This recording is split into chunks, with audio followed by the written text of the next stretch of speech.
Your hands are shaking, Wulliam. Wull shrugged and shifted his grip on the mug. It's cold. Pappa laughed, releasing a stinging breeze of licorice tobacco. That's no cold. Cold is when your eyeballs scratch when you blink, when it hurts to breathe.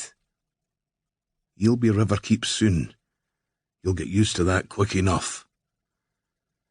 I'm no Riverkeep yet, said Wull. Never, he thought. Pappa secured the knot and sat back on his haunches. But a week'll no be long passing, my boy, he said. Time feels long for the young. But don't worry, you'll no be young for long. He grinned and went to get the boat ready, ruffling Wull's hair as he passed. The deep creak of his rubber boots faded into the gloom beyond the lamp. Wull put down the mug and looked at his hands, already thickly scarred with the burns of rope and snow, over the voice of the river, sucking knocks and shifting wood. He felt the needles of sound as the new ice along the banks of the Dannock cracked. Ice meant winter and darkness, and for waterfolk, a new kind of danger.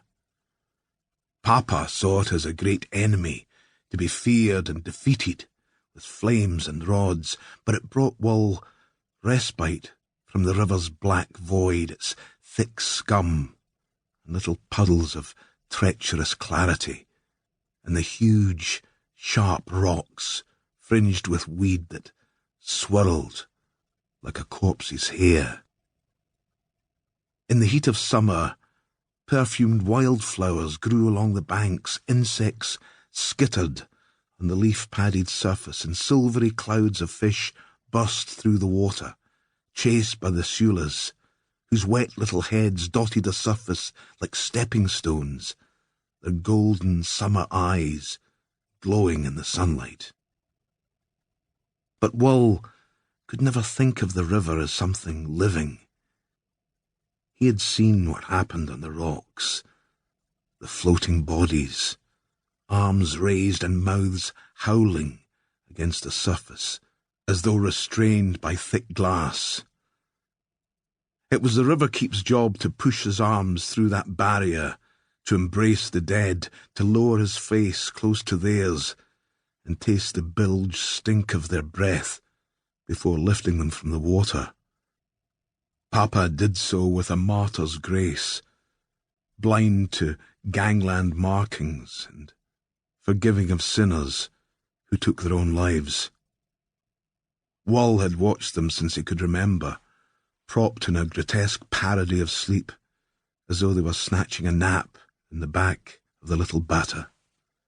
Now he sat with them. Sometimes the bodies were old, and the flesh slid from their shining bones like the skin of a poached fish. Wull did not want this wilderness life. With Pappa's help, he had read the ledgers in their entirety, right through the 9th volume in Pappa's own careful hand. The ledgers didn't just list dates, they told the stories, detailed bodies' decomposition, and kept the words of the rescued and the reasons for jumping, sweethearts, fear, sicknesses of the mind, and often, so often, coin. At first, Wull had taken this literally, as though they were jumping into a wishing fountain to fish for pennies. Then he had realized, and felt like a foolish child. Every entry was the same. To Pappa, this was priceless, a means of creating something that would stand forever as a monument of pride and respectability. To Wull, it was a prison of words, repetitive, rotting words. He reached over and touched the ledger that sat open on the desk. Their last discovery had been just over a week ago, 3,101.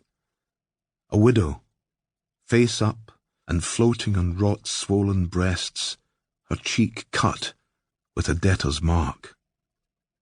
But as always, the most recent entry was the next number, 3102, offered with the prayer of the Riverkeep, that the number might never be filled.